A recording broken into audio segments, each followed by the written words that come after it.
Going directly to a hiring manager when there's a TA team involved is disruptive. You might speak to the hiring manager, they might want to hire your candidate, go to TA who are now decision makers and say, sorry, we don't have budget for agency, let alone that agency, and actually you've pissed off a candidate and you've lost the fee. In 2025, I think it's quite a risky move going for the quick wins, because next month you might not get the quick wins. It's all about partnerships. Going to TA, adding value, and then TA releasing roles to you over time.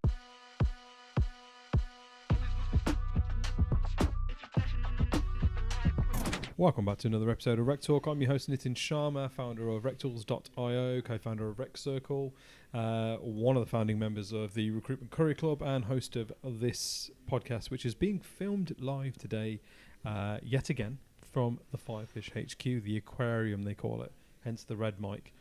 My guest today is Tom Brown. You'll know him from LinkedIn, you'll know him from Root, but here today we're talking about Talivo, which is your training platform, I suppose, is one way of looking at it. Yeah. It's effectively something that you've designed to help recruitment businesses sell better to talent acquisition teams, in a nutshell, right? Yeah, absolutely, Nitin, and thanks for having me. I've been doing this unofficially for years, right? You know, I've been in TA for 15 years. I've always included recruitment agencies in my strategy, as a lot of TAs do. And I've also received hundreds of cold emails, the good, the bad, the ugly, the really bad, and I've also engaged in conversation with agencies that I haven't used because they've often asked why, and I've had quite frank conversations with them, which has led to me unofficially coaching them and saying, look, your email didn't resonate with me because X, Y, Z. And that's always obviously ended in them saying, well, what could we have said better? And it came to a head last October when I had a similar conversation with an agency director, and I turned around and said, look, you're asking me a lot of questions here. I think I should be charging you for my time, right? Yeah. And he said, yeah, you absolutely should. And I know there is a lot of great agency trainers out there. Agency trainers are typically from an agency background. So they know what works from an agency's point of view. So I set up Talivo to help agencies, understand what's going on behind the scenes, right? I'm not a salesperson, right? That's why I went in-house, right? Failed agency. That was the bit you weren't good at. But I can, and I have been giving insight into the world of TA to help agencies have better conversations with us, open doors, and ultimately win more business. But that's almost the point, though, isn't it? The fact that the majority of talent acquisition personnel out there are, and I don't like the failed agency recruiter No. kind of terminology. I know you said that tongue in cheek, but that is the mentality that a lot of recruitment business owners have about TA. But the truth is, when you actually dig deep, the reality is that they didn't enjoy the sales part of the job, the delivery, the headhunting, the candidate management, candidate journey. That was their core strength, and therefore TA was the optimal place to be. Now look, 10 years ago, TA didn't really have a seat at the table. They had a lot of internal battles to be seen as not just an extension of the HR team, and not just the weird little cousin that you've been invited, that's been invited to the party. They've got budgetary control, they have a seat at the table, they are sat within that SLT team. And I think not enough agency owners and L&D personnel truly accept that or understand that. I don't know, it's a combination of the two. Do you know what I mean? So I like what you're doing. I like the idea behind it, because actually these are the people you should be selling to. Absolutely. It's all well and good learning how to be a good salesperson as a recruiter. I don't agree that recruitment's a sales business personally, but if you're going to be selling into anyone in the business, it should be the talent acquisition teams. And so you should really know what makes them tick and what makes them cringe. Right? Absolutely. And this is the biggest mistake that I've seen with cold emails, right? And I know I keep talking about cold emails, right? Give us an example. Cold emails is where it starts, right? Yeah, absolutely. And listen, I'm not going to pick up the phone to you and be like, Tom, it's Nitin from RecTools recruitment business. I know you're in charge of recruitment in this business. I want to build a relationship with you, pal.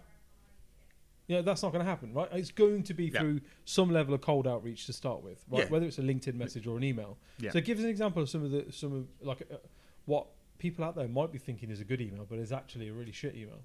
It's a good question. The biggest mistake that agencies make with their cold emails is, and this this could be said the same for anything in sales, right? But the biggest mistake I see is recruitment consultants, agency owners talking about themselves, right? Talking about how they're the best and only answer to filling jobs, to finding candidates, where actually some of the best headhunters I actually know are internal TA, right? And the reason we lean on agencies a lot of the time isn't because we need their recruitment expertise. It's because we need help, right? We need help outside of recruitment. We need help filling roles that we don't have time to fill. They're distressed TA teams absolutely. Either against have an issue of time or budget or a combination of both, where there's something that needs to be delivered. Absolutely. Yeah. Okay. So for example, I reviewed a cold email from a managing director of an agency because that's part of the service, and he sent it across and said, "Oh, what do you think? This is going out to the TA." The first paragraph started with, "I am such and such. I am the managing director of such and such business. We specialize in this. We recruit here. Blah blah blah." And that's not.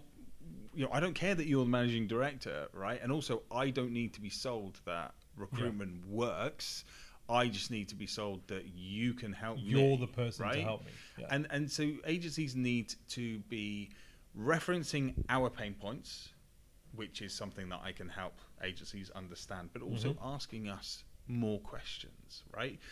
Our pain point might not be finding candidates, right? Especially if an agency emails us on the back of a job advert. Our pain point in 2025 is not finding more candidates. Our pain point is probably managing the inbound applications, curating a shortlist. At the moment, we as TA are trying to have to do more with less, right? What I mean by that is we're not taking the risk of hiring permanent internal recruiters or TA partners anymore because the market has been so up and down. So if we get a 6-month period where we know we're going to be recruiting, there's going to be a spike, we'll probably lean on an agency or a day rate contractor or embedded talent. So, third-party agencies, third-party recruitment companies. So recruitment agencies really have an opportunity to come in from that angle as well. I hear that. So, where do you think this kind of lack of respect comes from then? Because it is a lack of respect, right? It's a lack of acknowledgement of no, you're a decision maker. Because they like to go behind back. They like to go straight to the line manager. Listen, I'm guilty of it. On more than one occasion, would say to my staff, "Fuck HR, just go straight to line." Just take that candidate straight to the line manager. HR and TA are going to be disruptive. They're going to be a bottleneck. They're just not going to engage with us. So fuck them. Just go straight to line. Where does this come from? What's this rooted in? Because it works, right? Because going directly to the hiring manager does work, right? I'm not a So then why would I stop doing it then? Well, because going directly to a hiring manager when there's a TA team involved is disruptive, right? So you might get a quick win, or you might speak to the hiring manager. They might want to hire your candidate and go to TA, who are now decision makers, and say, sorry, we don't have budget for agency, let alone that agency. And actually, you've pissed off a candidate and you've lost a fee by not going direct to TA, right? So the hiring manager's pain point is finding a candidate. The TA's pain points is much more nuanced and much more complex than that. Okay. And it is disruptive, right? You go to a hiring manager. It's disruptive to you, not to me, right? It's disruptive to us, but that's what breaks partnerships, right? So, but there is no partnership at this point. And I'm playing devil's advocate. No, because of course. You know I have a lot of respect for what you do. And I've got a lot of love for you. And I agree with what you're trying to build, but the opposing viewers, listen, I'm not. When you say to me, you went outside of our process, well, fuck you, that's your process, not mine. Exactly. Or you disrupted your recruitment process, not mine. I'm here to place my candidate into your business, and right now you're the one being disruptive. Do you know what I mean? Yeah, absolutely. Why should agencies care that it's disrupting our process? in 2025, I think it's quite a risky move going for the quick wins, because next month you might not get the quick wins, right? So you'll get 2 or 3 quick wins with hiring managers, but then if they've got a really strong TA framework, which most companies do now, you're not going to get any more placements there, right? So in 2025, it's all about partnerships. It's all about going to TA, proving value, adding value, and then TA releasing roles to you over time. So you don't have to worry about the quick wins. You've got a steady flow of roles. Now, that might not be a steady flow of roles monthly, but it might be one month you're filling 2 or 3 roles, but then the next month you're doing some inbound, right, on a day rate, right? Forget about contingency, forget about percentages. You might be able to offer like a fixed fee for an inbound project, or a project where you're training the hiring managers, or you're dealing with post-hire evaluation, or whatever it might be. You've got to start thinking outside of the box with the way you're charging as well. But on that, if you focus on the true partnerships and being a value add with TA will more than likely give you exclusive work, right? Because as a head of TA, yes, we want to use agencies, but I don't want to use multiple agencies. No. Well, I've got to manage multiple agencies chasing me. This is the bit I'll give you exclusive. This is the bit that I think a lot of people don't understand, is TA, when they are engaging with agency, just want to engage with one agency. Absolutely. They want a single point of contact. They want to know that the person that they've gone to is going to A, fill this job, and B, not dick them about in that process, right? You're not going to come back and say, you're not paying enough, or our rates have just gone up, or the candidate wants about $5,000 more than what you're paying. They want to know, I can trust you, you're going to get on with this, because that's one less thing I've got to worry about this week, right? That gets lost. That just gets completely lost in the shuffle. So I think that's a really fair point. Let's go back to the cold outreach then. So obviously, I hear that. You receiving an email with, this person's chest puffed out, I am the director of, and I've been working in recruitment for 15 years and I know better than you. What else makes a shit outreach email, or gives you a shit first impression? It's just that, right? And I go into this in more detail in the Talivo program. It's about the category cliches, right? We are specialists in XYZ. We have a database of candidates. We have a strong network of candidates, and that might be true to a certain extent, but not really. So it's about cutting through the noise of the category cliches, because at the end of the day, we've got 10 of them in our inboxes in a week. Have you seen the increase recently on LinkedIn posts with people being like, you'd call a plumber to do your leaky tap, and you'd call a landscape gardener to do your landscaping, and so why wouldn't you use a recruitment agency, because that's what we specialize in, that's our job, and we're better at it than you are. I think personally, that's a really lazy narrative. Really lazy. Really, 100%, right? As I said, right, I did a parody post on LinkedIn a couple of months ago on exactly that, right? And it is a lazy view, because, as I said before, we don't need convincing that recruitment works. We don't need convincing that you're a recruitment agency and you can do recruitment, right? Because if you couldn't do recruitment, you wouldn't be a recruitment consultant. You wouldn't be a recruitment agency. It might be a budget restraint. We just need convincing that you're the right value add partner. That's why I say ask more questions than talk about yourselves. But it is a frustrating, lazy narrative, and something that people. I feel sorry for the recruiters that are posting it, because what they're doing, and I know this because, again, I ran a recruitment agency with a business partner who had that exact same mentality, right? Exact same mentality. We're better at it. We're an agency. They should be using us, right? And so I know what's happening is that these poor recruiters are being gaslit by these directors who didn't know any better, because they don't know what their USP is. They don't know how to differentiate themselves in today's market. And so for them, it's like soured grapes, right? It's well, you should be using this. Like, I didn't want to work with that client anyway. Like, yeah, you did. Like, I've got to say in at the minute is that we're not even going for low-hanging fruit anymore in some cases. I'm seeing and witnessing agencies that are now just picking up rotten fruit and veg off the floor. Like, do you know what I mean? They're just taking anything and will invoice out over, you know, an introduction, a very, very loose introduction that was made without terms being agreed or even an engagement happening, damaging the potential kind of credibility of not only yourself as a business, but any relationship or any chance of a relationship that you had with that client. Who, okay, yeah, fine, they had a vacancy today that you could have filled. Mm-hmm. But they could be hiring 10 times later this year, and Yeah. they could have given all that work to you. Yeah. But instead of doing the value add piece that you talk Yeah. about, you decided, no, I'm going to introduce a candidate to you unsolicitedly, and then I'm going to invoice you when you hire that person and say, well, I don't care. You've got to Yeah. pay it. Yeah, going back to quick wins, right? This is not rocket science. This is not tricky, right? And going back to what you were saying about those LinkedIn posts, right? About you know, you would hire a plumber to do plumbing, blah blah blah. When you're talking from an engagement point of view, those posts will get engagement, right? Those posts will do really well with other recruitment consultants, right? So it's like an echo chamber. And there are companies out there who obviously teach you how to, you know, be present on LinkedIn and build a personal brand. That's not it, right?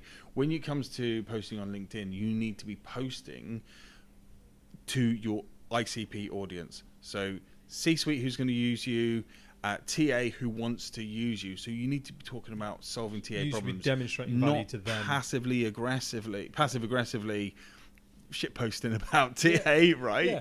Yeah. But people do because they get the engagement. I often look at posts from recruitment agencies, and I go through the likes, and I think got 20 likes, all from their own staff. Like, well done. But where's the true engagement there, right? Yeah.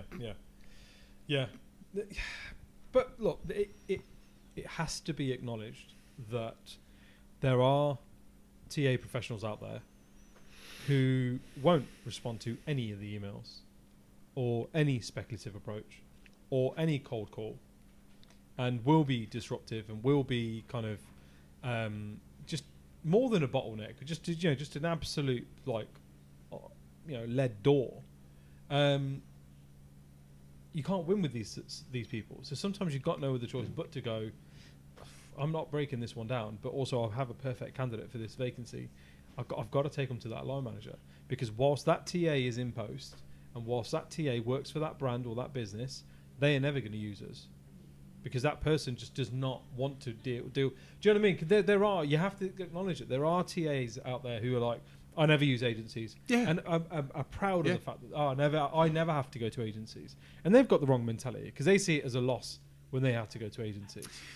Well, you're always going to get TA teams who aren't going to use agencies, right? But I think any agency. So then I think it's fair to say you're always going to get agencies that are not going to give a shit about TA, right? Well, yeah, I mean, but the agencies have just got to treat that no as a no and move on, right? But going back to, because they could just go straight to line and place anyway.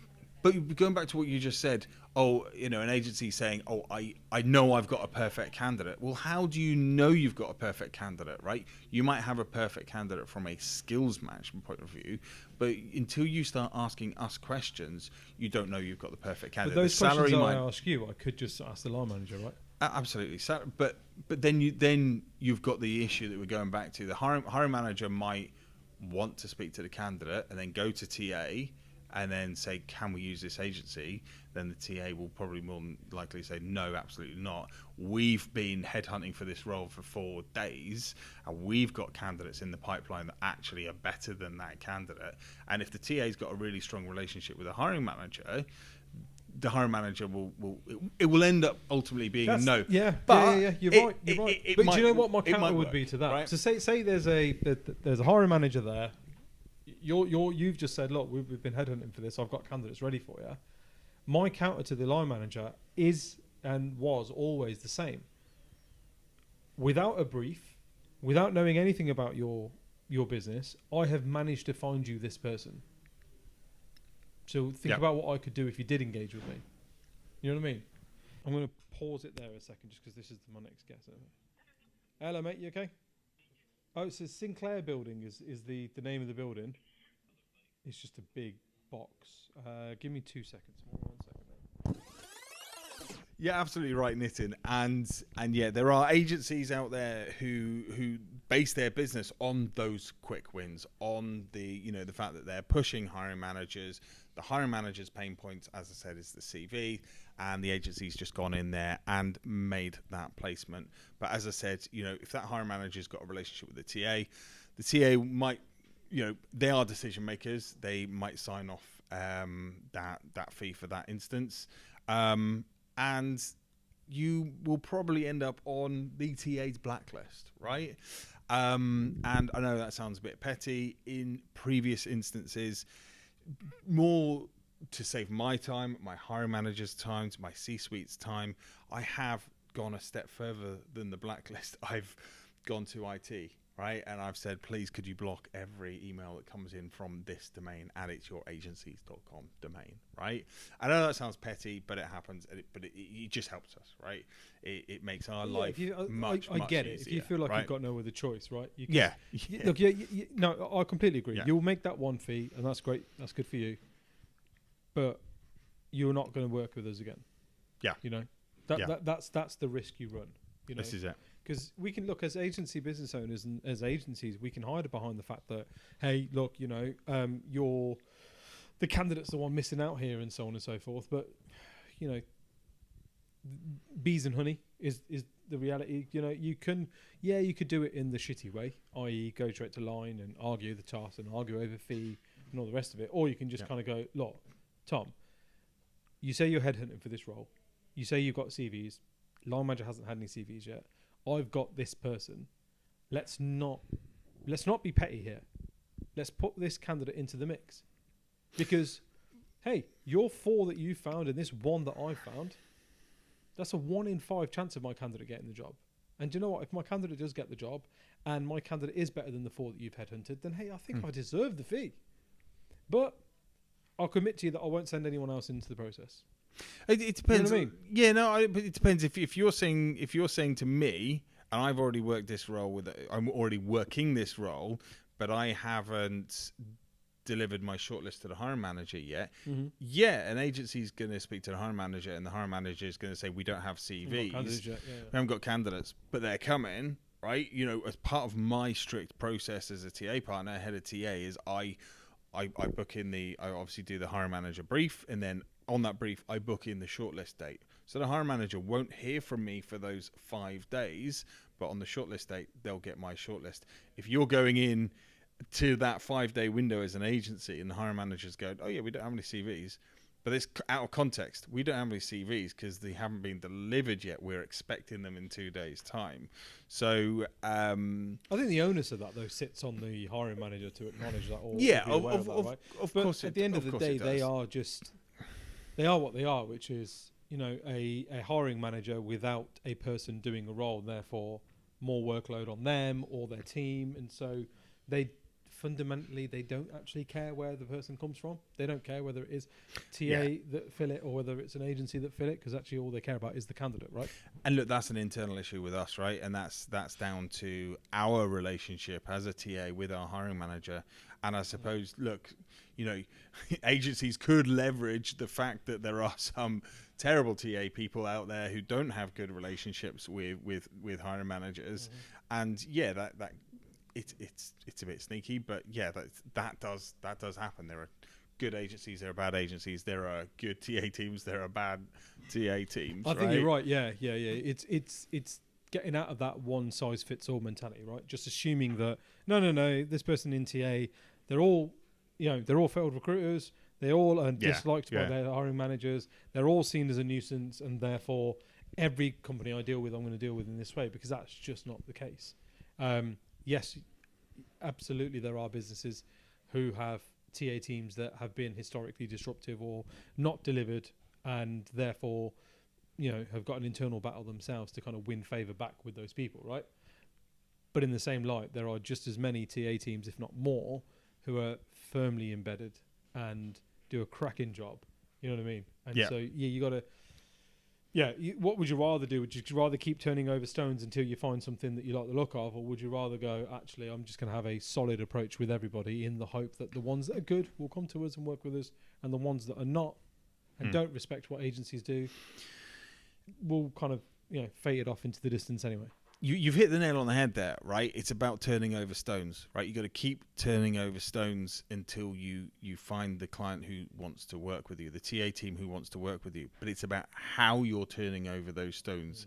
If you're consistently turning over those stones in a way that's going to push TA teams who want to use you away, you're not going to win with TA teams. But if you keep turning over those stones by empathizing with TA, by not disrupting their process, by not going outside of their process, you will get that TA team. And there are TA teams out there who want to use agencies, but not, as I said at the beginning, not just agencies who are talking about we do recruitment. It's the agencies who do true partnerships. Yeah.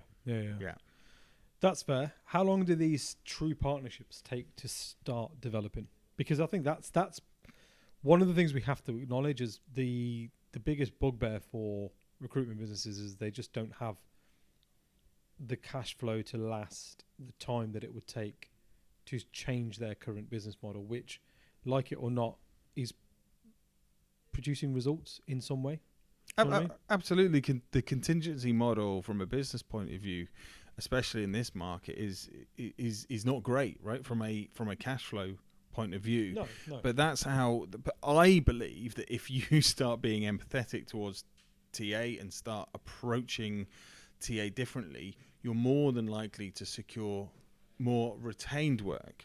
Or a phrase that I learned from a US-based agency owner the other day, retingent, I think was like a portmanteau of retained and contingent. But yeah, and if you win retained work, obviously you can send the invoice up front. From cash flow point of view, that's really good. And in order to sell that retained, to secure that retained work, you've got to show that extra added value. If you go in, so give me some examples of added value, because you've said added value a few times. Yeah, absolutely. And I think for most people, they're probably going to be like, "Well, I'll send CVs. That's enough, isn't it?" So give us some example of what you consider in the TA space or in the TA world to be added value. I talk about this one a lot, right? Inbound. Right, at the moment we're a candidate-heavy market. Right, most jobs you put out there, you're going to get a heavy amount of applications. Yet, granted, a lot of them are going to be terrible, and that's where we use AI, we use automation to sort of sift through before they get to the human. But that takes time, right? So I would say one example of added value is if. I think I said this before, if an agency reached out and said, "See, you're advertising for a role in this market for that kind of role, I bet you've got a ton of candidates, right? Let me sit down with you and your TA team for an afternoon, whether it's going on site or do it virtually, add me to your system, and I will help you with that inbound," right? It's not going to be something that all TA teams are going to sort of jump to, but it's better than just saying, "Here's more CVs," right? Added value on the as I said, sort of the approval side, right? You're not recruiting at the moment, but are you going through a really strict approvals process where CFO is pushing back on salary? Can we step in and speak to your CFO or present you with a snapshot of the market and salary data? You might not get money, or you might not be able to commercialize that opportunity, but they'll remember you as someone who's helped with that pain point. Yeah, I hear that. But it's not a quick win, right? No, this is the point, it's though, not a isn't quick it? win, and that's why agencies fall back on the, as you said, bypassing TA, talking about candidates, because they want the quick win. And that also links back into your conversation about, is recruitment a sales business or a customer service business, right? Yet on one hand, it's a sales business because they're under pressure to hit targets, to deliver CVs. If you deliver 10 CVs a week, you get a 4-pack of Stella on a Friday. To me, that's sales. That's unnecessary KPIs. But, look, if the mentality is that recruitment is not a sales business, it is a professional services business. It should be. Well, then that's when you start adding the value, and that's where it's more natural to add the value, right? Yeah. Because think about all the stuff that your accountancy firms do for free, and the information that they put out that's accessible. The same with law firms. Think about all the information that they put out, and help and guide and sort of triage stuff, so that when you're needed or when they're needed, they're the go-to people that people go to. That's it, right? Simple as that. Yeah. So no. And there's a lot to learn, and I think there's a big kind of journey that people need to go on. But I think conversations like this are really important for us to kind of start that. Do you know what I mean? Yeah, and that's a really good point about accountancy businesses and to a certain extent marketing agencies and law firms, because you could say, accountancy, a third-party accountancy business, the accountants or the founders probably started off in-house. Same with law, same with potentially marketing, and recruitment's probably the only one where you don't start off in-house. Really you don't start off in talent acquisition and then set up a recruitment agency. Some have, but very few. So, but because of that, recruitment agencies don't understand the full end-to-end TA process to offer the right service. But that's where I'm filling the gaps. Yeah, I love that. Mate, I want to thank you for this. This has been insightful as always. I enjoy sitting down and chatting with you. We're going to have a few beers in a bit as well, so we're looking forward to that. Guys, if you want to learn more about Talivo and check out the platform and sort of go through a couple of modules for free and sort of get a taster of what Tom is offering you, which is effectively a behind-the-scenes look into what is, when we say a distressed TA team, what do we mean? What are their challenges? What are the things that they engage well with, and what are the things that they don't engage with and absolutely do not want to respond to? The link will be in the descriptions. You're often doing LinkedIn live sessions as well, so connect with him on LinkedIn. Yeah. And jump in on one of those sessions, listen to what he's got to say, question him, send him some examples of stuff that you're sending. He's very, very generous with his time. He's our Tom. So I try. But there you go. That's all from us, guys. New episodes drop every Wednesday and every Friday. Thank you for liking, sharing, subscribing, doing all the cool shit that you guys do that keep fun shit like this happening for me. So thank you very much, and ta-ra. See you next time.